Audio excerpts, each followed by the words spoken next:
সালাম সবাই লেখা দেখো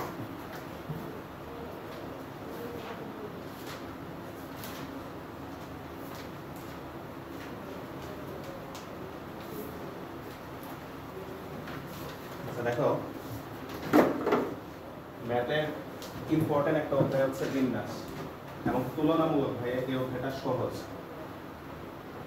ঠিক আছে, ম্যাথের অন্যান্য যে অধ্যায়গুলো আছে ওগুলোর সাপেক্ষে তুলনামূলক অধ্যায়টা সহজ। কি কারণে সহজ ভাই একটু বলি। এখানে অঙ্কগুলাতে অঙ্কটা যতটুকু তার চেয়ে বেশি হচ্ছে তোমার বাংলা লেখা, মানে বাংলা লেখে বোঝায় অঙ্ক লিখতে হয় 2-1 লাইন আর কি। কারণ আজকে প্রথম ক্লাস ভাই হচ্ছে একদম বেসিক থেকে আলোচনা করবো। কারণ আমাদের দুইটা অধ্যায়, একটা হচ্ছে বিন্যাস, একটা সমাবেশ। এবং প্রতি বছরে যখন শর্ট সিলেবাসে এই অধ্যায়টা আগে ছিল আর কি, শর্ট সিলেবাসে আগে 2019-এ, তখন প্রতি বছরে কিন্তু এই অধ্যায় থেকে একটা সৃজনশীল থাকতো। সো ধারাবাহিকতা এই বছরও যেহেতু ফুল সিলেবাস আছে একটা সৃজনশীল থাকবে। তো সৃজনশীলের ভাইয়া একটা কোশ্চেন থাকে বিন্যাস থেকে, একটা প্রশ্ন থাকে হচ্ছে সমাবেশ থেকে। আর স্টুডেন্টদের এই অধ্যায়গুলোতে ম্যাক্সিমাম টাইমে কি প্রবলেম হয়, কোনটা বিন্যাসের অঙ্ক কোনটা সমাবেশের অঙ্ক এটাই আলাদা করতে পারে না। কারণ প্রশ্নগুলো দেখতে অলমোস্ট একই প্যাটার্নের মনে হয়, বুঝবে। এখন আজকের ক্লাসে আমরা যেহেতু বিন্যাস করবো, আমরা বিন্যাসটা কিভাবে শিখবো আমরা এটা আলোচনা করবো। তাহলে তুমি যদি বিন্যাস চিনে যাও, যখন সমাবেশ করাবো সমাবেশ কেমনি শিখবো ওই জিনিসগুলো আলোচনা করবো, তখন তুমি ম্যাথটা আলাদা করতে পারবে। কারণ তুমি এখানে যেভাবে শব্দ দেখতেছো ভাই, যেমন ভাইয়ার নাম দিয়ে কয়েকটা অঙ্ক করাবো, তো সমাবেশে গেলেও দেখবো যে এরকম শব্দ দিয়ে তোমাকে অঙ্ক জিজ্ঞেস করবে, বুঝছি ভাই। স্টুডেন্টের মেইন প্রবলেমই হয় কোনটা বিন্যাস কোনটা সমাবেশ, এটাই হচ্ছে প্রবলেম। তা আসো ভাই আমরা বিন্যাস সমাবেশ বোঝার জন্য খাতায় লেখে সবাই একটু ভাই। এখানে কয়েকটা অঙ্ক লিখলাম 1 2 3, আর এখানে লিখলাম হচ্ছে A B C। এখন ভাইয়া এদেরকে ভাইয়া কত ভাবে তুমি লিখতে পারো ভাই, এবং এটা বললাম তোমাকে। খাতা একটু লেখো ভাইয়া সবাই, তাহলে এই জিনিসগুলো বুঝতে পারবা। একটা লিখছি 1 2 3, বলতে এটাকে এভাবেও তো লেখা যায় 1 3 2 লেখা যায় না ভাই।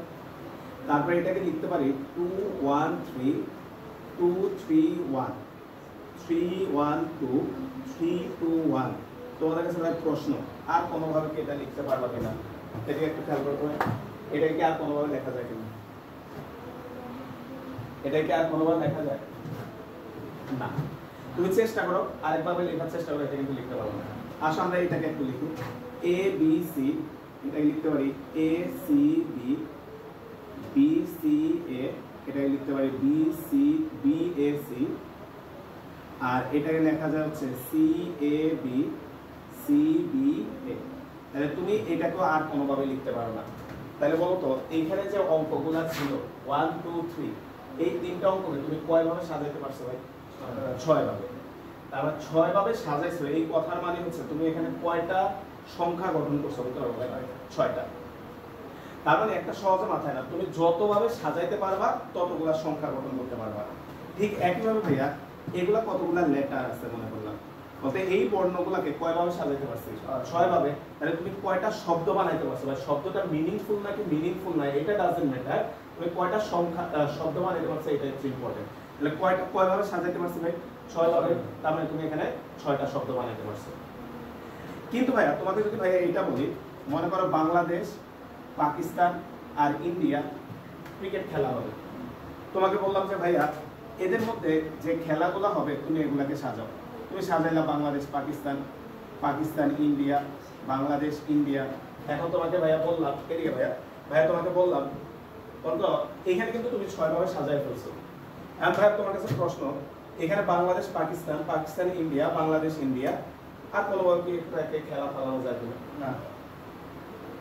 তুমি বলতে পারো যে ভাইয়া বাংলাদেশ পাকিস্তান, এটা লিখলাম পাকিস্তান বাংলাদেশ, বলতে এটা কি একই না? কিংবা তুমি এখানে লিখছো পাকিস্তান ইন্ডিয়া, কেউ লিখলো ইন্ডিয়া পাকিস্তানের খেলা, বলতে এটাও তো সেম হয়ে গেল। তাহলে ভাইয়া তুমি খেয়াল করো, এইটাকে আমরা সমাবেশ বলি, বিন্যাস বলে না, এটাকে বলা হয় সমাবেশ। অর্থাৎ দুইটা টিমের মধ্যে কতভাবে খেলা পরিচালনা করতে পারবা সেটা বিন্যাস না, সেটা হবে কি ভাইয়া? সমাবেশ। তো আমরা আমাদের আজকে আলোচ্য বিষয় এখানে, এদিকে আমরা যাবো না, আমরা থাকবো হচ্ছে এখানে। তাহলে তোমরা এখানে নিচে দেখো বিন্যাস, বিন্যাস সমান সমান হচ্ছে সাজানো। ভাইয়া যেভাবে লিখতেছি ওইভাবে লেখো। তাহলে সমান সমান হচ্ছে সাজানো। তাহলে পরীক্ষায় যদি সাজানো শব্দটা দেখো তাহলে তুমি বুঝবা যে এটা হচ্ছে কি ভাই? বিন্যাস। এখন মাত্র ভাইয়া বলছি যে এখানে বলতো তুমি এই তিনটা সংখ্যাকে যতভাবে সাজাইতে পারছো ততগুলা কি গঠন করতে পারছো সংখ্যা। তাহলে যদি বলা হয় কতটি শব্দ গঠন করা যাবে, কতটি সংখ্যা গঠন করা যাবে, তারপরে বলবে কতটি শব্দ গঠন করা যাবে, শব্দ গঠন করা যাবে। তাহলে ভাইয়া এই শব্দগুলা দেখো, তুমি যদি এই শব্দগুলা দেখো এগুলাকে আমরা বলবো হচ্ছে কি ভাই বিন্যাস। তাহলে ভাই একটা আগে ভাই বলছি কতটি সংখ্যা গঠন করা যাবে, তার অ্যান্সার কি যতভাবে সাজানো যাবে ততগুলা কি গঠন করা যাবে সংখ্যা। ঠিক একইভাবে যতভাবে এগুলাকে সাজানো যাবে ততটি কি গঠন করা যাবে শব্দ। তাহলে আমরা নিচে একটা নোট লিখি ভাইয়া, নোট।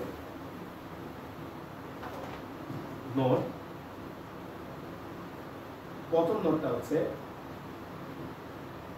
যতভাবে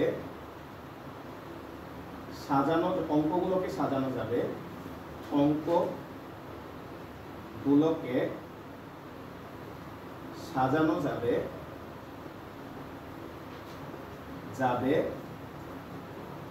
ততটি সংখ্যা গঠন করা যাবে, সংখ্যা গঠন করা যাবে। আর সেকেন্ড নোটটা লেখা হচ্ছে যতভাবে বর্ণগুলোকে সাজানো যাবে ততটি শব্দ গঠিত হবে,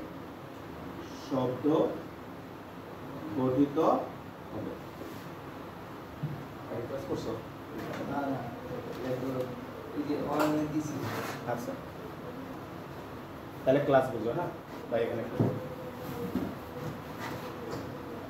এখন তোমরা ভাইরা বলো তো ভাই তাহলে বিন্যাস কখন হবে, প্রশ্ন দেখলে বুঝবা না? তুমি কি কি শব্দ দেখলে বুঝবা বিন্যাস বলতো ভাই? তুমি যদি দেখো যে সাজানো যাবে, যেমন ভাইয়া এই যে এখানে দেখছি দেখো স্বরবর্ণগুলো একত্র রেখে কতভাবে কি বলছে বলতো ভাই সাজানো যাবে। তাহলে সাজানো যাবে দেখলে সেটা হবে কি বলতো ভাইয়া বিন্যাস। আর ভাইয়া যতভাবে সাজাইতে পারবো ততগুলো সংখ্যা গঠন করা যাবে। তাই প্রশ্ন যদি বলা হয় কতটি সংখ্যা গঠন করা যাবে সেটাও বিন্যাস, প্রশ্ন যদি বলা হয় কতটি শব্দ গঠন করা যাবে সেটাও কি বিন্যাস। কিন্তু যখন আমরা সমাবেশে যাবো দেখবা যে তোমাকে বলবে যে 10 জনের একটা কমিটি গঠন করো, একটা দল বানাইতে বলবে, বলতো আমি আর তুমি আর আমি, এটা ভিন্ন হইলো না একই, এটা হচ্ছে সমাবেশ। বুঝছো এটা হচ্ছে কি ভাই সমাবেশ। তো আমরা আজকে সমাবেশের পেছে বুঝবো না, আমরা বিন্যাসটাই আগে বুঝি। এবার লেখা হচ্ছে বিন্যাসের প্রয়োজনীয় সূত্র। টপিকের নাম লেখা হচ্ছে বিন্যাসের প্রয়োজনীয় সূত্র। বিন্যাসের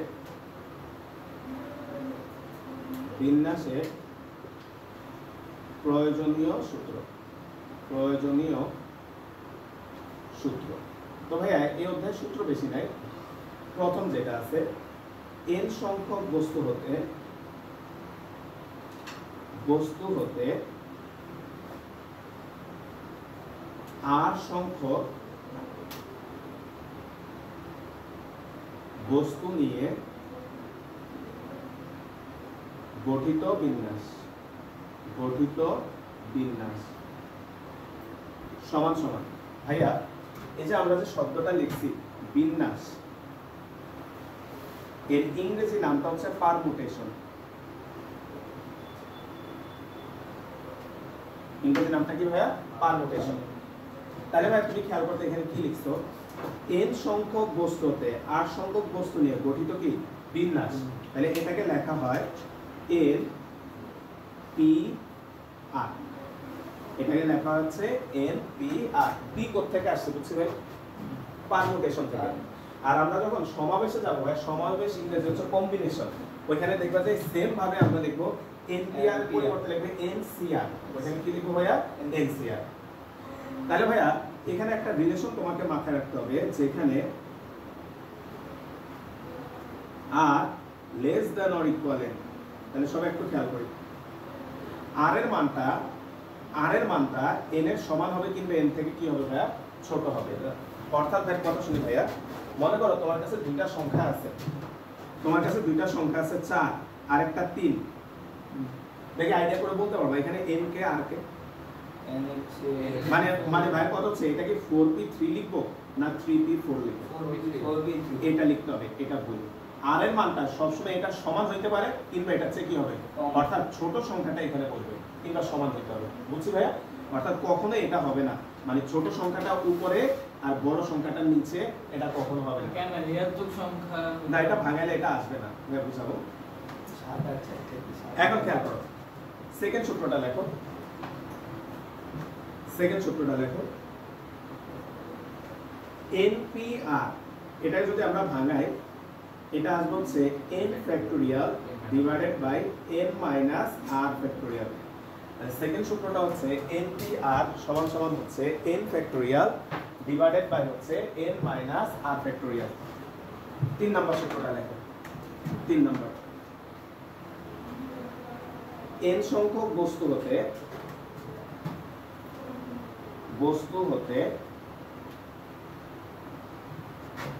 n সংখ্যক বস্তু নিয়ে গঠিত বিন্যাস। সবাই একটু খেয়াল করো,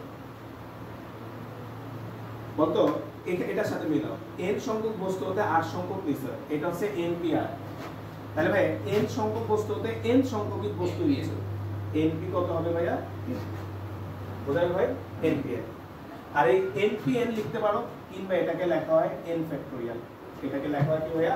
n ফ্যাক্টোরিয়াল। তাহলে ভাইয়া তোমার কাছে যতগুলা বস্তু থাকবে তুমি যদি সবগুলা বস্তুকে সাজাও, সহজে মাথায় রাখো, npn বলারও দরকার নাই। তোমার কাছে 8টা আছে, বলছে 8টাকে সাজাও, বলবা কত? 8 ফ্যাক্টোরিয়াল। তোমার কাছে 5টা আছে, বলছে 5টাকে সাজাও, যেমন এইদিকে খেয়াল করো, বলতো ভাইয়ার নামে দেখো তো কয়টা বর্ণ আছে, 1 2 3 4 5। দেখো তো তোমাকে 2 নম্বরে কি বলছে, সবগুলো বর্ণ ব্যবহার করে কতভাবে সাজানো যায়। তাহলে বর্ণ আছে 5টা, তোমাকে বলছে কয়টা নিতে, বলতো ভাইয়া সবগুলো, মানে 5টাই নিতে। তাহলে आंसर হচ্ছে 5 ফ্যাক্টোরিয়াল, সোজা হিসাব। বুঝছি ভাই কি বলছি? যতগুলা থাকবে ততগুলাকে সাজাতে বললে সরাসরি বলবো কত ভাইয়া? n ফ্যাক্টোরিয়াল বা 5 ফ্যাক্টোরিয়াল। আচ্ছা, পরেরটা লেখো। আমাদের একটা প্রমাণ আছে ভাইয়া, ছোট্ট একটা প্রমাণ, 2 মার্কের জন্য। দেখো, প্রমাণ করো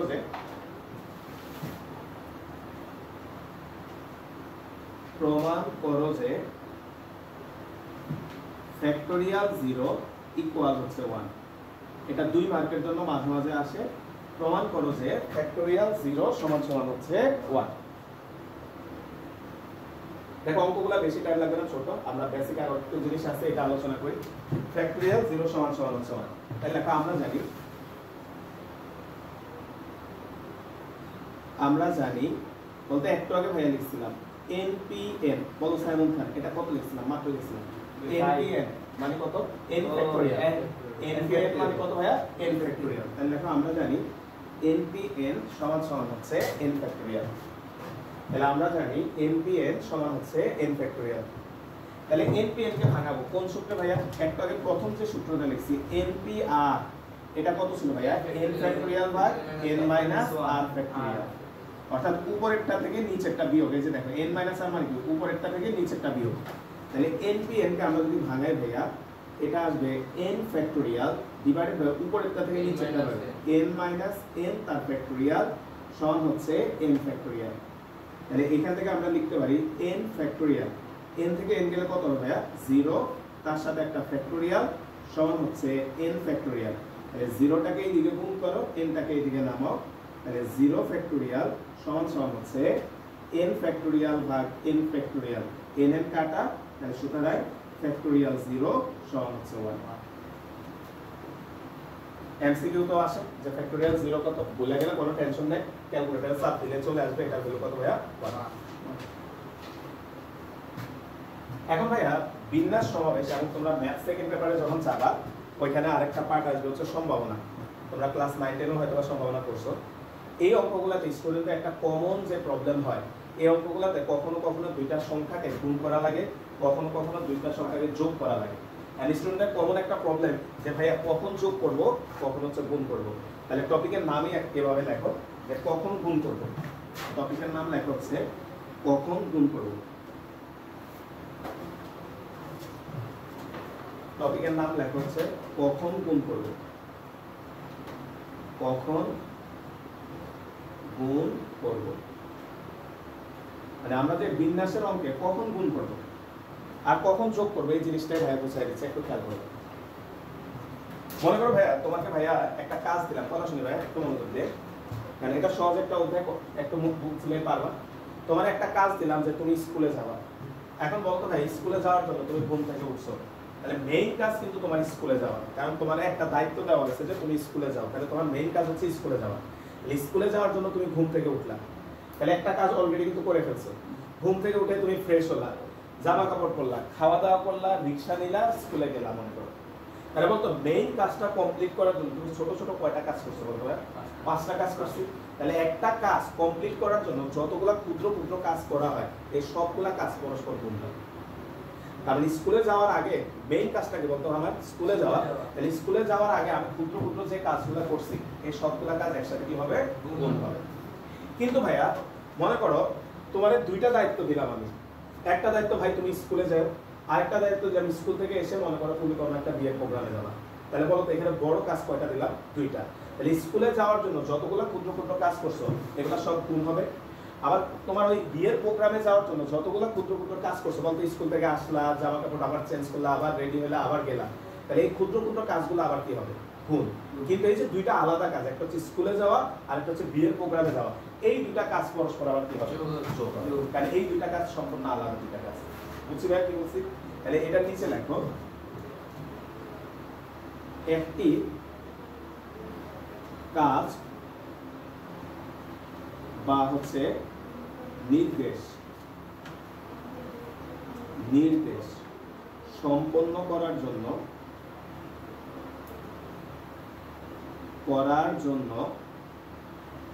যতগুলো ক্ষুদ্র ক্ষুদ্র কাজ করা হয় তা পরস্পর গুণ হবে। তাহলে একটি কাজ বা নির্দেশ, একটা কাজ বা নির্দেশ সম্পন্ন করার জন্য যতগুলো ক্ষুদ্র ক্ষুদ্র কাজ করা হয় তা পরস্পর কি হবে ভাইয়া? গুণ হবে। তো ভাই আমরা কয়েকটা ম্যাথ করি এবার। তো আমাদের বইয়ে ভাইয়া, আমাদের বইয়ে যে ম্যাথগুলো আছে সবগুলা ম্যাথকে মোটামুটি ভাইয়া আমাদের ওই প্র্যাকটিস শিটে 13টা ম্যাথ আছে আর কি, ওই 13টা ম্যাথের ভিতরে ভাইয়া সবগুলা ম্যাথকে নিয়ে আসছি। এই ম্যাথগুলা যদি তুমি বুঝে করো তাহলে মোটামুটি বিন্যাসের ম্যাক্সিমাম অঙ্ক করা শেষ হয়ে যাবে। ভাইয়ার নাম দিয়ে যা শিখাইছি এগুলা। এখন এই ভাইয়ার নামের জায়গায় তোমার যে কোনো শব্দ দিলে তারা প্রশ্ন ঘুরে ফিরে এই 13টা কোশ্চেন, এখানে ভাইয়া 11টা লিখছি, শিটে আরো 2টা কোশ্চেন আছে, টোটাল 13টা কোশ্চেন। এই বইয়ের সব অঙ্ককে এই 13টা কোশ্চেনের মধ্যে ভাইয়া নিয়ে আসছি। তো আজকে এই বুঝলে দেখবা বইয়ের অঙ্ক নিজেই পারবে। আসো আমরা প্রথম অঙ্কটা থেকে যাই, খাতায় লেখো 1 নাম্বার।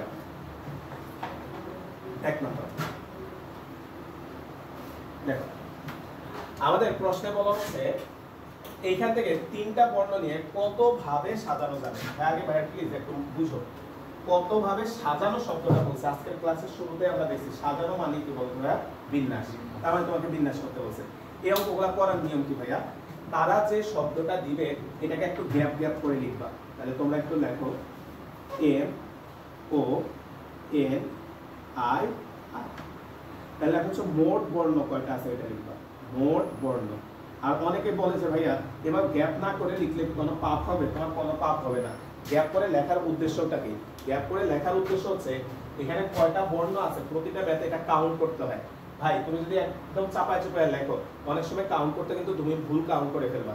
ওই জন্য গ্যাপ দিয়ে লিখবা যাতে কাউন্টিং এ কোনো কি না হয়, ভুল না হয়। তাহলে লেখা হচ্ছে মোট বর্ণ 5টি। মোট বর্ণ 5টি। এখন ভাইয়া তোমাকে 5টা থেকে কয়টা নিতে হচ্ছে ভাইয়া? 3টা। তাহলে লেখা হচ্ছে 5টি বর্ণ হতে 3টি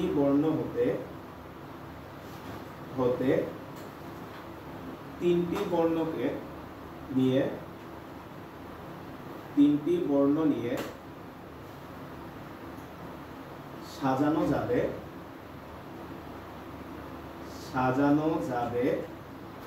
সমাধান বলতে একটু আগে ভাইয়া পড়ছে এদিকে দেখো p সংখ্যক বস্তু হতে তুমি r সংখ্যক বস্তু নিয়ে গঠিত বিন্যাসটা কত ছিল ভাইয়া? n সংখ্যক বস্তু হতে n সংখ্যক বস্তু হতে r সংখ্যক বস্তু নিয়ে কত ছিল? n pair. তাহলে একটু বাইরে বলতে পারে 5টা হতে 3টা নিছো, তাহলে 5p 3।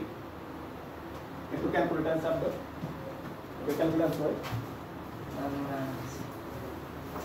একটু ক্যালকুলেটর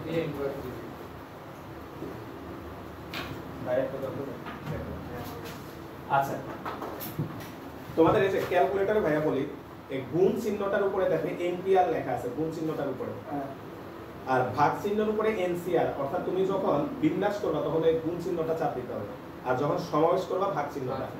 তাহলে এটা লিখবা কিন্তু মনে করো প্রথমে 5 লিখবা, কারণ কালারটা দেখো হলুদ কালার, তারপর শীট দিয়ে গুণ চিহ্নটা চাপ দিলে দেখো p উঠছে। এরপরে তুমি 3 লিখবা, লিখে সমান সমান দিবে, এটা মানে হচ্ছে 60। তাহলে n 5p3 মানে হচ্ছে 60। তার মানে ভাইয়া একটু খেয়াল করো, ছোট ছোট অঙ্ক একটু খেয়াল করো। তাহলে আমার বর্ণ, আমার নাম থেকে ভাইয়া ইচ্ছা মতো তুমি তিনটা করে বর্ণ নিয়ে কতভাবে সাজাতে পারবে ভাই? 60 ভাবে তুমি আমার নামটাকে সাজাতে পারবে। বুঝছি ভাই? আসো সেকেন্ড কোশ্চেনটা আসি। সূত্র বসালে দেন স্যার সেমার কোনটা? সূত্র বসালে অ্যান্সার সেমার কোন সূত্রে? এই যে 5 ফ্যাক্টরিয়াল ডিভাইড বাই 5 হ্যাঁ অবশ্যই, এটা একই কথা সেমার। হ্যাঁ আসো ভাই আমরা সেকেন্ড কোশ্চেনটা দেখি। সেকেন্ড কোশ্চেন বলা হচ্ছে সবগুলো বর্ণ ব্যবহার করে কতবার সাজানো যাবে? 5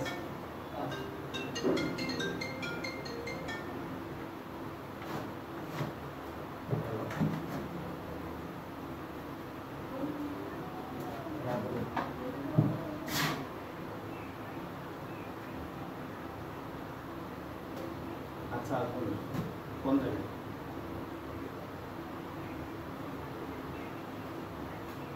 আচ্ছা আচ্ছা ঠিক আছে, ফোন দিব, ক্লাসে আসি, ক্লাসে আসি শেষ করে ফোন দিচ্ছি।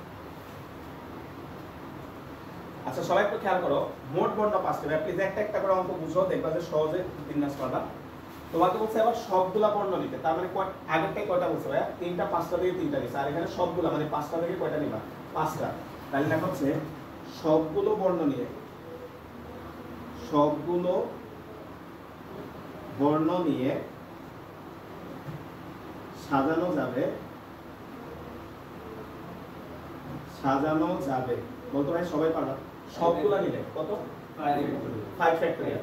বা এটাও বলতে পারো তুমি, কিন্তু ভাইয়া চাই এটা না বলো 5p5। অর্থাৎ যখনই সমান বলবা তখন এটা না বলে লিখবা কি ভাইয়া? 5 ফ্যাক্টরিয়াল। তাহলে 5 ফ্যাক্টরিয়াল পাবে। তাহলে আমরা যদি এখানে ক্যালকুলেট চাচ্ছি 120। তার মানে আমার নামে যতগুলা লেটার আছে ভাইয়া সবগুলা লেটার নিয়ে আজকে ক্লাসে ভাইয়া শুরু করছি a b c, ইচ্ছা করে 3টা বর্ণ নিছি, এটা তো সহজ। আমি দেখে 6টা সাজায় ফেলছি, কিন্তু আমার নাম নিয়ে যদি এভাবে তুমি সাজাইতে চাও 120 ভাবে এরকম কম্বিনেশন করতে পারবা, মানে তুমি সাজাইতে পারবা। হ্যাঁ আমার নামটাকে তুমি 120 ভাবে লিখতে পারো। ওয়ার্ড আগে পিছে করে, হ্যাঁ ওইটাই তো আর কি, বর্ণগুলোকে আটপিস করে 120 ভাবে তুমি লিখতে পারো। এবার আসো 3 নাম্বার, বলা হচ্ছে এগুলাই হচ্ছে আমাদের ভাইয়া ম্যাথে সিকিউর জন্য ইম্পর্টেন্ট আর কি, যে এগুলা এটা স্টার্ট দিয়ে রাখো, এটা স্টার্ট দিয়ে রাখো, আর এগুলাই হচ্ছে আমাদের সাধারণত বেশি আসে। বলা হচ্ছে স্বরবর্ণগুলোকে একত্রে রেখে, এই যে দেখো এটাতে বলছে স্বরবর্ণগুলোকে একত্রে রেখে কতভাবে সাজানো যাবে, আর এটাতে বলছে স্বরবর্ণগুলোকে একত্রে না রেখে কতভাবে সাজানো যাবে। এই দুটো অঙ্ক মনোযোগ দিয়ে দেখো, এই দুটো কিন্তু ইম্পর্টেন্ট। তাহলে এটার জন্য ভাইয়ার নামটা খাতায় আরেকবার লেখো। হ্যাঁ তাহলে লেখা হচ্ছে MONII। এখন খেয়াল করো, মোট বর্ণ সমান সমান 5টি, মানে কত শোনো ভাই? যখন প্রশ্নে এরকম স্বরবর্ণ বা ব্যঞ্জন বর্ণ লেখা থাকবে তখন এইটা কয়টা আছে তোমার এটা লিখতে হবে। তাহলে বলতে আমাকে স্বরবর্ণ নিয়ে প্রশ্ন করতে, তাহলে আমরা এখানে গুনবো যে আমার নামে কয়টা কি আছে ভাই? স্বরবর্ণ আছে। তাহলে লেখা হচ্ছে স্বরবর্ণ মানে ভাওয়েল, যেটাকে ইংরেজিতে বলি আমরা স্বরবর্ণ। কয়টা আছে ভাই? দেখো 2টা, একটা ও একটা আই। তাহলে লেখো 2টি, প্রয়োজনে ব্র্যাকেটে লিখে দাও ও কমা আই। তাহলে আমার নামে স্বরবর্ণ আছে এই দুইটা। এখন তারা কি বলছে ভাইয়া? স্বরবর্ণগুলোকে একত্রে রেখে কতভাবে সাজানো যাবে। তো এই ম্যাথটার পাশে তোমরা ডান পাশে একটা নোট লিখে রাখো, নোট, একটা নোট লিখে রাখো। নোটটা কি? যাদেরকে একত্রে রাখতে বলা হবে, যাদেরকে একত্রে রাখতে বলা হবে তাদেরকে, এই নোটটা লিখে রাখো তাহলে পরীক্ষা মনে থাকবে, তাদেরকে একত্রে একটি বর্ণ বিবেচনা করব, তাহলে সবাই একটু খেয়াল করো, এই নোটটা একটু পাশে লিখে রাখো। যাদেরকে একত্রে রাখতে বলা হবে তাদেরকে একত্রে কয়টা বর্ণ বিবেচনা করবো? একটি বর্ণ বিবেচনা করবো, অর্থাৎ এখানে একটা বর্ণ আমরা বিবেচনা করবো। কেমনে আসলে বুঝাই বলো তো? তোমার এখানে কাদেরকে একসাথে রাখতে বলতে পারে? স্বরবর্ণ, তারা ব্যঞ্জন বর্ণকে একসাথে রাখতে বলতে পারে। তাহলে যারে বলবে তারা একটা বিবেচনা করবে। তাহলে লেখা হচ্ছে এখন স্বরবর্ণ দুটিকে একত্রে একটি বর্ণ বিবেচনা করি। একটি বর্ণ বিবেচনা করলে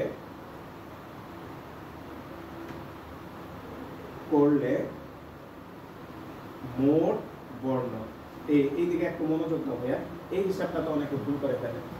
ভাই এখান থেকে বোঝাচ্ছে, এদিকে দেখো ভাইয়ের নামটাকে লিখতেছি NNROI, এদিকে দেখো তো, শর্ত দিয়ে দেখো তো, অত ও আর আই কে কেন একসাথে লিখছি? আসলে বুঝছো প্রশ্ন কি বলছো বলো? স্বরবর্ণ দুইটা কিভাবে থাকবে? একত্রে। তাহলে এই যে দুইটাকে একসাথে লিখছি। এবার তুমি খেয়াল করতো দুইটাকে একত্রে একটা চিন্তা করতে বলছে, তাহলে দুইজনকে মনে করলাম এই যে একটা প্যাকেট করে একটা চিন্তা করলাম। তাহলে এখন কোন তো মোট বর্ণ কয়টা হয়েছে? 1 2 3 4। পরীক্ষায় এটা তো তুমি লিখে বলে দেখাতে পারবে না, তাহলে এটা কিভাবে দেখাতে হবে? বলতে পারে টোটাল বর্ণ কারা কয়টা ছিল? তাহলে 5। এবার কয়জনকে একত্রে একসাথে একটা বিন্দু করতেছে? দুইজনকে, তাহলে ওটা মাইনাস করে দিবা। কেন মাইনাস করতেছি? কারণ এটাকে আমরা একত্রে বিবেচনা করতেছি, আমরা দুইটা কাউন্ট করতেছি না। এখানে কাউন্ট করব কয়টা? একটা, তাহলে দিব হচ্ছে +1। তাহলে দেখো 5 এর আরেকে 6, 6 তে 2 গেল কত? 4। কি বলছি? তাহলে ভাই আবার বলতেছি, যাদেরকে একত্রে রাখবা টোটাল নাম্বার থেকে সেটা মাইনাস করে দিবা, মানে তারা বাদ দিয়ে তাদেরকে কয়টা হিসাবে চিন্তা করতে ভাইয়া? একটা, তাই শেষে দিবে একটাকে +1। তাহলে আমাদের কাজ হচ্ছে এখন এই চারটাকে সাজানো। তাহলে দেখো চারটি বর্ণকে সাজানো যাবে, চারটি বর্ণকে সাজানো যাবে সমান সমান হচ্ছে ফ্যাক্টোরিয়াল 4 ভাবে। কত আসে দেখো এটা? ফ্যাক্টোরিয়াল 4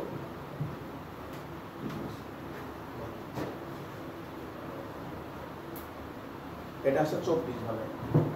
এখন তোমরা কেউ একজন ভাইরে বলবা, হ্যাঁ প্লিজ একটু বলবা, অত এই যে চারটা বর্ণ লিখছো তোমাদের কাছে ভাই প্রশ্ন, ভাই প্লিজ একটু বলো, এই যে এখানে যে লিখছি ভাই চারটি বর্ণকে সাজানো যাবে, তোমাদের কাছে ভাই প্রশ্ন, এই চারটার মধ্যে এই প্যাকেটটা আছে কি নাই?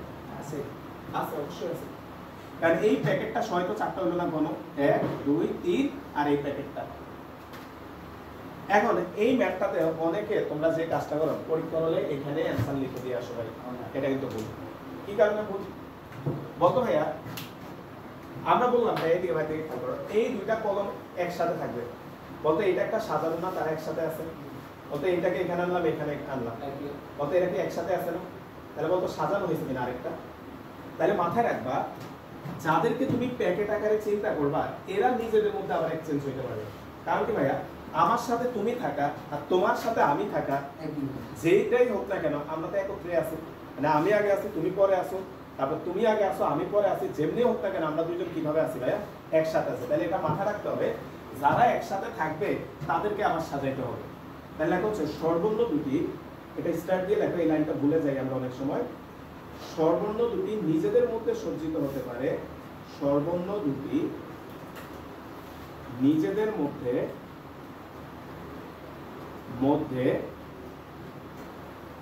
সজ্জিত হতে পারে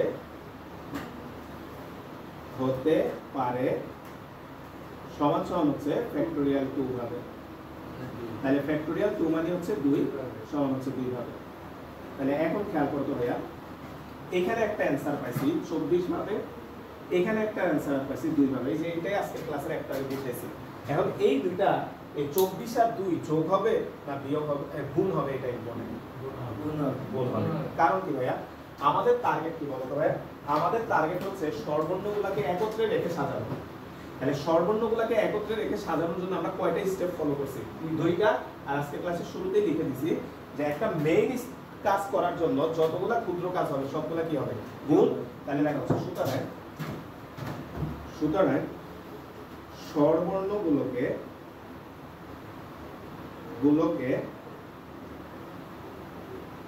একত্রে রেখে সাজানো যাবে সমান হচ্ছে 24 গুণন 2 সমান হচ্ছে 48 ভাবে। এবার ভাইয়ের একটা কথা শুনবেন প্লিজ। সেটা হচ্ছে এই যে কাজটা তোমরা যে দুইভাবে আমরা কাজটা করছো, এই যে এটা একটা স্টেপ এটা একটা স্টেপ, বা রিকোয়েস্ট থাকবে এটা এমন ভাবে প্র্যাকটিস করবা যাতে এক স্টেপে এই কাজটা করতে পারে। বুঝছো কি বলছি? এক স্টেপে কাজটা করতে পারো। সেটা কি ভাইয়া? তোমরা সরাসরি এই যে এটা লেখার চেষ্টা করবা। এখন নতুন শিখতেছো ভাইয়া, এখন ভেঙে ভেঙে করো, কোনো প্রবলেম নাই। মাথার মধ্যে ক্যালকুলেশন করবা কিভাবে। এই যে ভাইয়া এখানে লিখতেছি স্বরবর্ণগুলোকে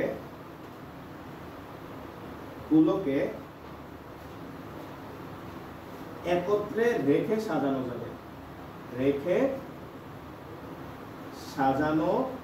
যাবে। সবাই একটু ভাই খেয়াল করো।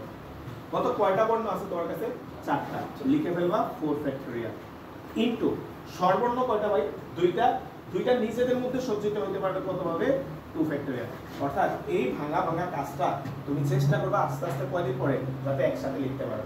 তাহলে প্রথমে মেইন যে কয়টা শব্দ আছে তাদেরকে সাজাবা, এরপরে গুণ দিয়ে যারা একত্রে থাকবে বলবে। যেমন এখানে বলছে স্বরবর্ণগুলো একত্রে থাকবে, তাই যে 2 ফ্যাক্টোরিয়াল দিয়ে দিলাম। এটা করলেও সরাসরি কত আসবে ভাই? 48। বুঝছো ভাই? এবার আসো সবচেয়ে বেশি যেটা আসে ভাই এই 4 নাম্বারটা। তোমাদের বইয়ে দেখবা আমরা পরের ক্লাসে করাইছিলাম মনে হয়, আগের ক্লাসে ওই যে ডটার, ঠিক আছে? এর আগে যে ক্লাসটা তোমরা করছো আর কি, প্রথম ক্লাস না করে সেকেন্ড ক্লাস যেটা করলাম, ওইখানে কিন্তু এই ম্যাথটা করানো হয়েছিল। একত্রে না রেখে, এটাই বোর্ড এক্সামে বেশি আসে। তো ভাই একটু বলি। বিয়োগ করে দেব। হ্যাঁ ভাইয়া, এটা বুঝাই একটু খেয়াল করো। কেন বিয়োগ করবো ভাইয়া বুঝাই। অর্থাৎ আমার নামটাকে টোটাল তুমি কত ভাবে সাজাতে পারবা? 120 ভাবে। টোটাল তুমি এত ভাবে 8 পিস করে এগুলাকে সাজাতে পারবা। এদিকে ভাইয়া শেষ করি। এই 120 ভাবের মধ্যে তোমার 48টা শব্দ আছে যেখানে স্বরবর্ণগুলা কি থাকবে ভাইয়া? একসাথে একত্রে আছে। আর এই 120 হচ্ছে কি মোট, তুমি আমার নামটাকে 8 পিস করে টোটাল 120 ভাবে লিখতে পারবা। এই 120 ভাবের মধ্যে কয়টার মধ্যে স্বরবর্ণ একত্রে থাকবে? 48। কয়টার মধ্যে একত্রে নাই? এটা থেকে এটা বিয়োগ করে দিলে আমি পাবো। তাই কেউ ভাইরে বলো তো ভাই পরীক্ষায় কেন 4 নাম্বারটা বেশি আছে? কেউ ভাইরে বলো তো। 4 নাম্বার অঙ্কটা আসলে তোমার আগে 2 করতে হবে, তারপরে 3 করতে হবে, তারপরে 4। তাহলে ভাই কথা শোনো ভাইয়া, 4 নাম্বার অঙ্কটা যখন আসবে স্বরবর্ণগুলোকে একত্রে না রেখে কতভাবে সাজানো যাবে, এই অঙ্কের স্টেপ 3টা। তোমার প্রথমে বের করতে হবে টোটাল কতভাবে সাজানো যাবে, তারপরে বের করতে হবে স্বরবর্ণগুলোকে একত্রে রেখে কতভাবে বের করতে হবে, তারপরে একটা থেকে একটা বিয়োগ করলে তুমি পাবা একত্রে না রেখে কতভাবে সাজানো যাবে। বুঝছি ভাই? তাহলে লেখা হচ্ছে 4 নাম্বার। হ্যাঁ, এই কারণে তো পরীক্ষায় এটা আসে। দেখো স্বরবর্ণগুলোকে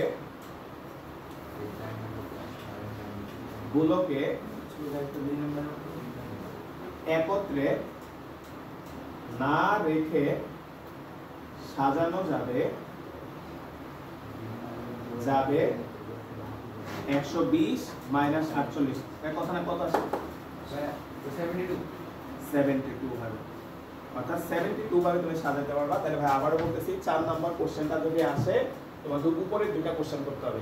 প্রথমে বের করতে হবে মোট কতভাবে সাজানো যায়, তারপরে বের করতে হবে স্বরবর্ণগুলোকে একত্রে রেখে কতভাবে সাজানো যায়। তাহলে টোটাল থেকে একত্রেরটা মাইনাস দিলে পাবো হচ্ছে কতগুলোতে একত্রে থাকবে না।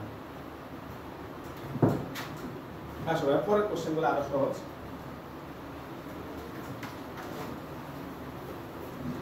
5 নাম্বার বলছে স্বরবর্ণগুলো স্থান পরিবর্তন করবে না। দাঁড়াও ভাই, তোমরা বুঝে তোমরাই পারবা। স্থান পরিবর্তন করবে না। তুমি মনে করো এই রুমে আসছো, আসার পরে এই রুমে 5-6টা বস্তু আছে। তোমার ভাইয়া বললাম তুমি ক্লাসরুমটা সাজাও, কিন্তু ভাইয়া শর্ত দিয়ে দিলাম ভাই আমার বোর্ডটা এখানেই থাকবে আর এখানে যে ঝুড়িটা আছে এখানেই থাকবে। এদিকে এদিকে কথা শুনো। তাহলে বস্তু আছে 5টা, তোমার শর্ত দিলাম কি কি? বোর্ডটা সরাইতে পারবা না, এই ঝুড়িটাও এখান থেকে সরাইতে পারবা না। তাহলে তোমার কাছে ভাইয়ের প্রশ্ন, তুমি কয়টা বস্তু সাজাইবা? 5টা না 3টা? কথা বুঝো না মনে ভাই বল। এই ক্লাসরুমে বস্তু আছে কয়টা? 5টা। তোমার আল্লাহ এই বস্তুগুলা সাজানোর জন্য। কিন্তু আমি আবার কমেন্ট করে দিলাম, ভাই তুমি তোমার মতো করে এগুলা সাজাও, যেমন মন চায় সাজাও, কিন্তু এই দুইটা আমার পছন্দের, ভাই এই দুইটা এখানেই থাকবে। তাহলে এখন প্রশ্ন হচ্ছে, তুমি কি এই দুইটা সাজাতে পারবা? না। তাহলে সাজাবা কয়টা? 3টাকে না? মানে বাকি 3টাকে, কারণ এই দুইটা তো তোমার ফিক্স করে দিয়েছি। তার মানে ভাইয়া যারা স্থান পরিবর্তন করবে না বলবে, তাদেরকে তুমি বিবেচনাই করবে না। কারণ স্যারে তো আমার সেই দায়িত্ব দিচ্ছে, আমার তো বলছে এই দুইটা সরাইতে পারবে না। তাহলে আমি পণ্ডিত করে এই দুইটা সরাইলে তো আমার বেতনিকাই দাবি নিয়ে যেতে পারে। আমার বলছে এই দুইটা হাত দিবা না, তুমি আসা পণ্ডিত করে এই দুইটা হাত দিছো, তাহলে তো তোমার পেমেন্টই নিয়ে যাবে। তাইলে লেখা হচ্ছে 5 নাম্বার। 5 নাম্বার লিখে শুরুতে একটা নোট লেখো, যারা স্থান পরিবর্তন করবে না, যারা স্থান পরিবর্তন করবে না তাদেরকে বিবেচনা করব না। বিবেচনা না করে অন্যদেরকে সাজাবো। এদিকে দেবে ছোট অঙ্ক সাজাবো, 10 মিনিট লাগবে ভাই শেষ করে। যারা স্থান পরিবর্তন করবে না, যারা স্থান পরিবর্তন করবে না তাদেরকে বিবেচনা না করে অন্যদেরকে সাজাবো। তাহলে ছিল 5টা, ভাইয়া বলছি এই দুটা নড়বে না, তাহলে এই দুটা বাদ। তাহলে আমার কাছে আছে কয়টা? 3টা। আরে এবার ভাইয়া বলো তো ভাই, আমার নামে আছে 5টা। আমার নামে লেখো মোট বর্ণ 5টি। এবার তুমি দেখো শর্ত কার উপরে দিতে, শর্ত সর্বর্ণ দিতে পারে, ব্যঞ্জন বর্ণ দিতে পারে। সর্বর্ণ হচ্ছে 2টি, সর্বর্ণ সমান সমান হচ্ছে 2টি ও কমা আই। এবার আমরা এই শর্তটা লিখব, যেহেতু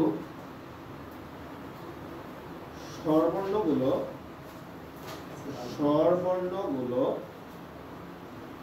স্থান পরিবর্তন করবে না, স্থান পরিবর্তন করবে না, তাই সর্বর্ণগুলো বিবেচনা না করে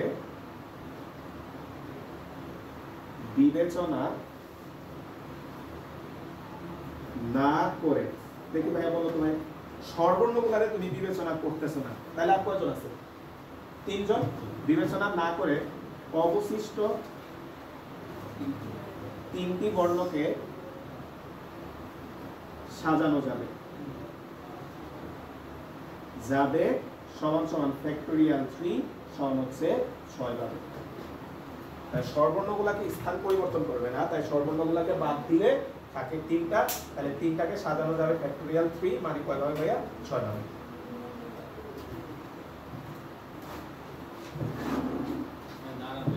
আচ্ছা,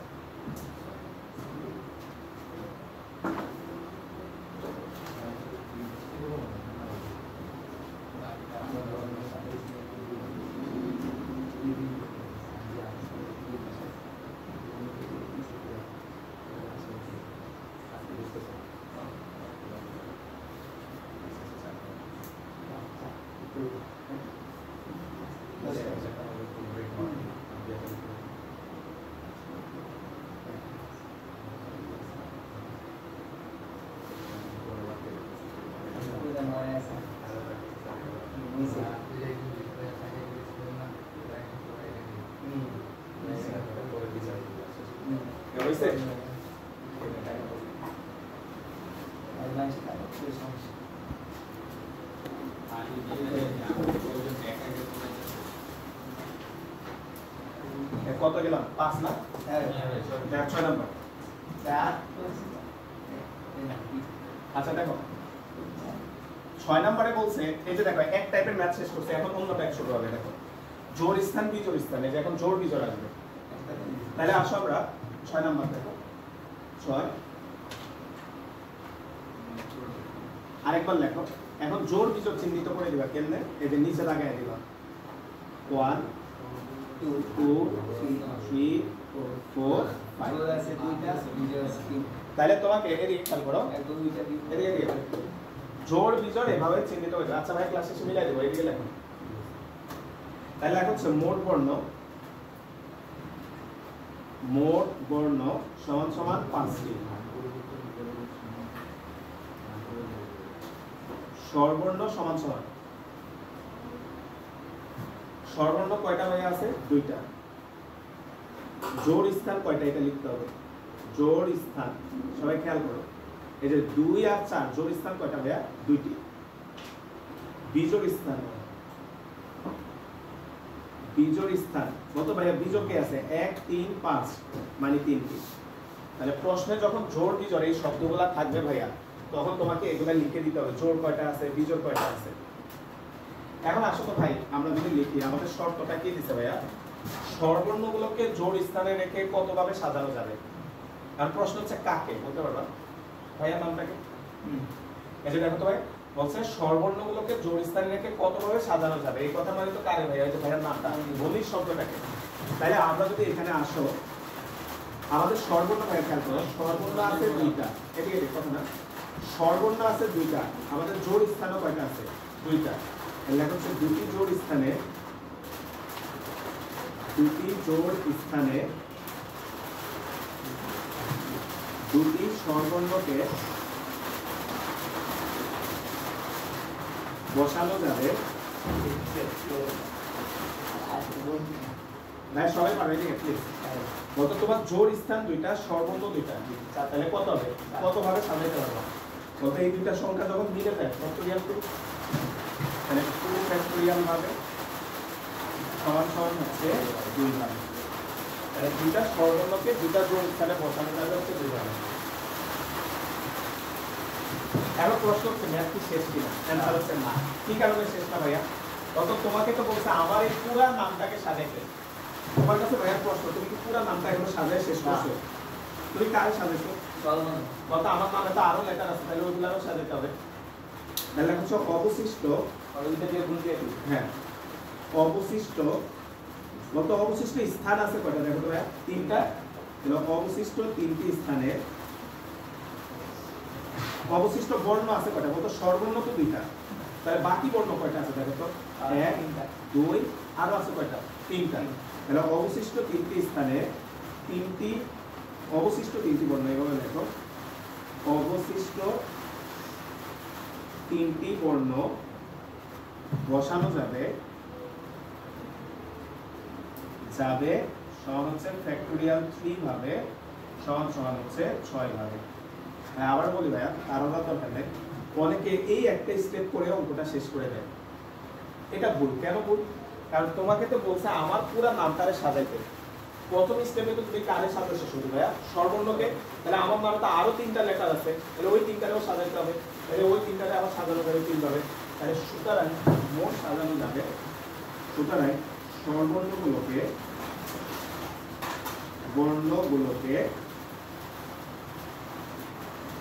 জোড় স্থানে রেখে সাজানো যাবে, জোড় স্থানে রেখে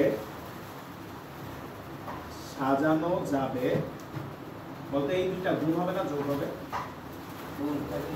12 হবে। মানে স্বরবর্ণগুলোকে জোড় স্থানে রেখে সাজানো যাবে হচ্ছে 12 হবে। তাহলে ভাই কথা শুনি, তারা যে কমান্ডটা দিবে তোমার ফার্স্ট কাজ হচ্ছে আগে ওইটা ফিল আপ করবা, করার পরে বাকি স্থান আছে কয়টা, বাকি বর্ণ আছে কয়টা, সেই অনুসারে তুমি সাজায় দিবা। আসো 7 নাম্বারটা দেখি। 7 নম্বরে বলছে স্বরবর্ণগুলোকে বিজোড় স্থানে রেখে। তাহলে 7 নাম্বার খেয়াল করো,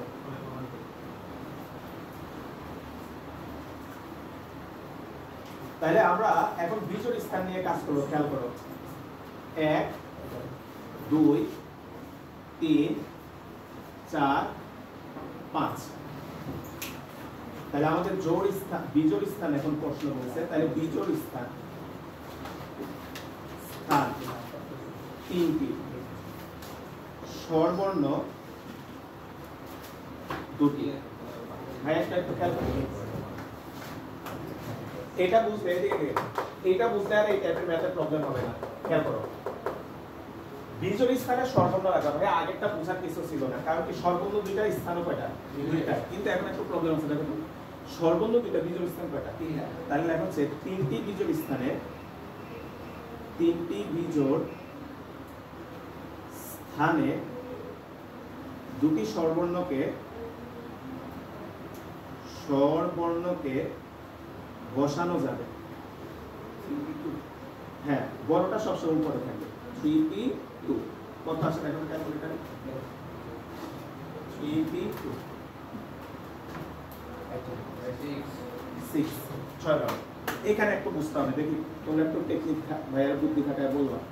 আমাদের বোঝার সুবিধার্থে ভাইয়া বিজোড় যে স্থানগুলো আছে এগুলো একটু মুছে দিচ্ছে।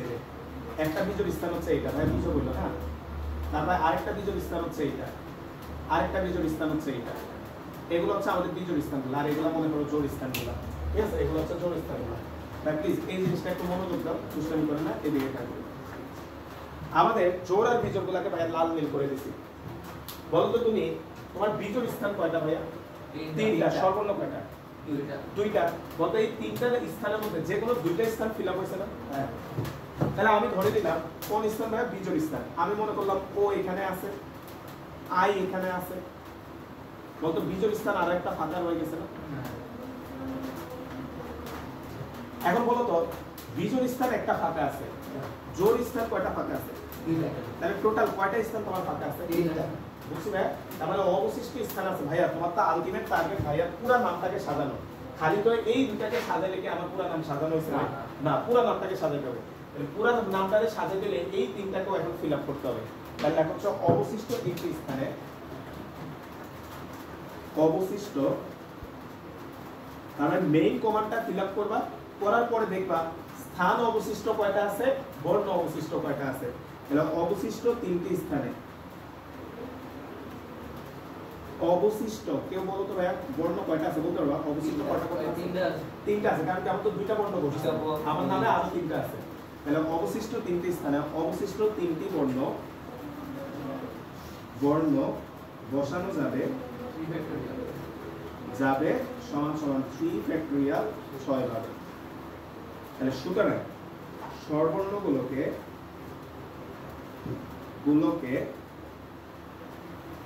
বিজোড় স্থানে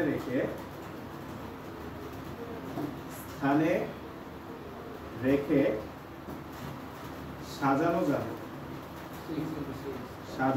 বলতো গুণ, তাই না ভাইয়া? কারণ কি আমরা দুইটা কাজ করে পুরো নামটাকে গঠন করছি। 6 × 6 সমান সমান 36।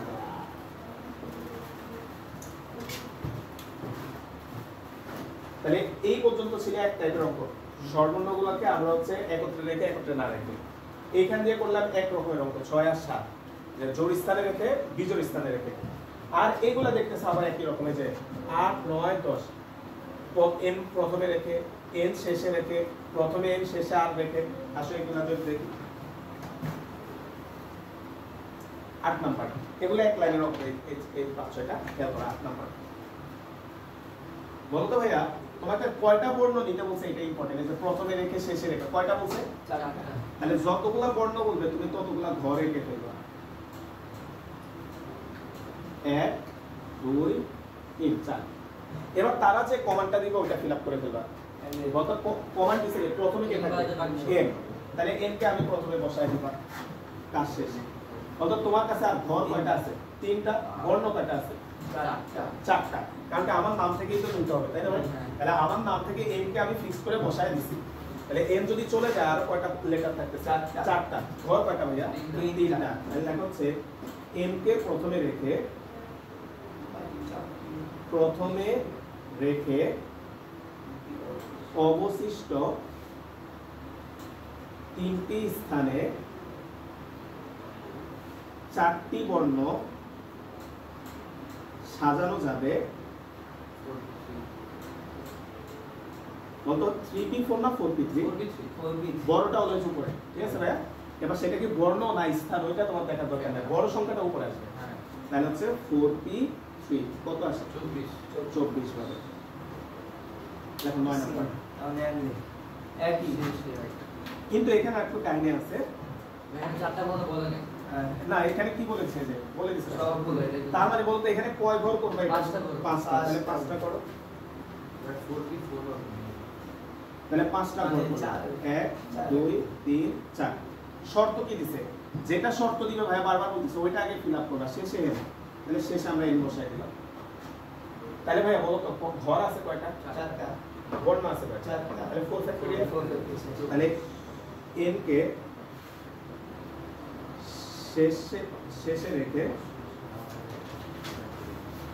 এটা রেখে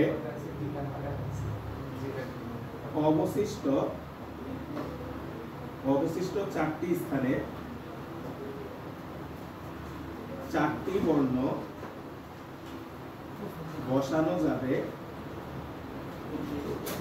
সমান 4 ফ্যাক্টোরিয়াল কত আছে? 24 ভাগে। দেখো বলা হয় এগুলা ছোট ছোট অঙ্ক। 10 পাঁচটা কল দেব, দুইটা বলে আচ্ছা সবগুলা বলছে তাই না ভাই? তাহলে কয়টা ঘর আঁকবা? 5টা।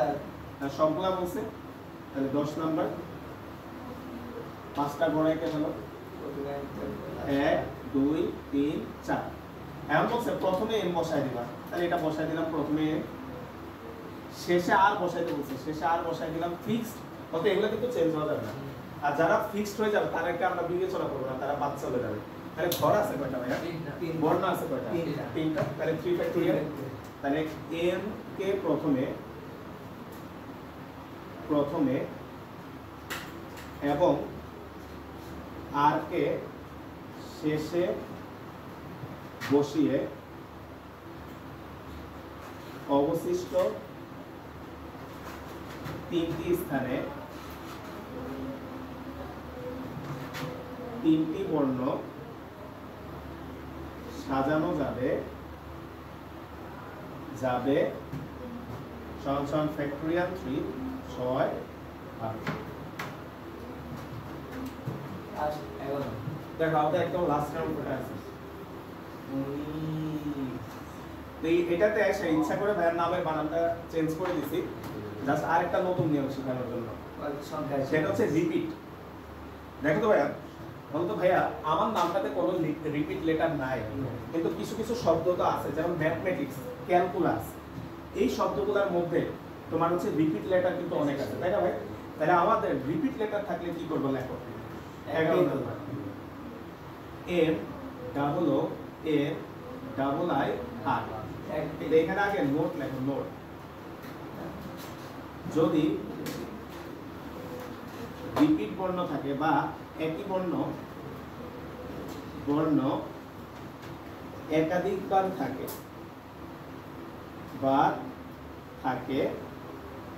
তাহলে ওই বর্ণের সংখ্যার ফ্যাক্টোরিয়াল দ্বারা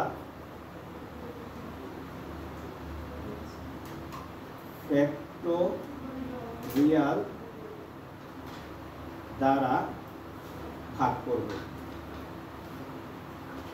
তাহলে দেখো এইগুলো আরেকটা ইম্পর্টেন্ট না, যারা সেকেন্ড ক্লাসটা করছো ভাইয়া ওইখানে দেখবে এই অঙ্কগুলো ছিল, ম্যাথমেটিক্স, তারপর মিলেনিয়াম, এই সংখ্যাগুলোর মধ্যে ছিল অনেকগুলো রিপিট লেটার ছিল। তাহলে যদি একই বর্ণ একাধিকবার থাকে তাহলে ওই বর্ণের সংখ্যার ফ্যাক্টোরিয়াল দ্বারা ভাগ করবো। যেমন ভাইয়া এই ম্যাথটা যদি আসে আমাদের 1 2 3 4 5 6 7, তাহলে এখন মোট বর্ণ, দেখো এগুলো সাজায় কিভাবে করবা? মোট বর্ণ 7টি। এবার ভাইয়া তোমার যে কাজটা করতে হবে, রিপিট যে লেটারগুলো আছে সেগুলো লিখে দিতে হবে। ও সমান সমান 2টি, তারপর আই কয়টা আছে ভাইয়া? 2টা। আই সমান সমান, আচ্ছা আমরা ইচ্ছা করে এখানে আই আরেকটা বাড়াই দিই, তাহলে বুঝতে সুবিধা হবে। এখানে আরেকটা আই বাড়াই দিলাম, হ্যাঁ এখানে আরেকটা আই বাড়াই দিলাম, তাহলে বুঝতে সুবিধা হবে। তাহলে আই আছে আমাদের কয়টা ভাইয়া? 3টি। তাহলে রিপিট বর্ণ আছে একটা, 2টা, আর একটা হচ্ছে 3টা। তাহলে আমরা এখন আমাদের এই লেটারটাকে সাজাবো। তাহলে মোট বর্ণ 8টি হবে। ও আচ্ছা, মোট বর্ণ তো একটা বাড়ছে, তাহলে হবে 8টি। তাহলে দেখো ভাইয়া, বলতো ভাইয়া প্লিজ এখানে শব্দটিকে কতভাবে সাজানো যাবে? কত স্পেসিফিক ভাবে বলে দেয় কয়টা বর্ণ নিতে, এই কথার মানে কি? সবগুলা। এই কথার মানে কি? সবগুলা। কারণ তো তোমাকে বলে নাই 5টা বর্ণ নাও, 10টা বর্ণ নাও, জাস্ট বলছে শব্দটাকে কতভাবে সাজানো যাবে, মানে এই 8টা লেটারকে কতভাবে সাজানো যাবে। তাহলে সবগুলো বর্ণ নিয়ে বা শব্দটিকে সাজানো যাবে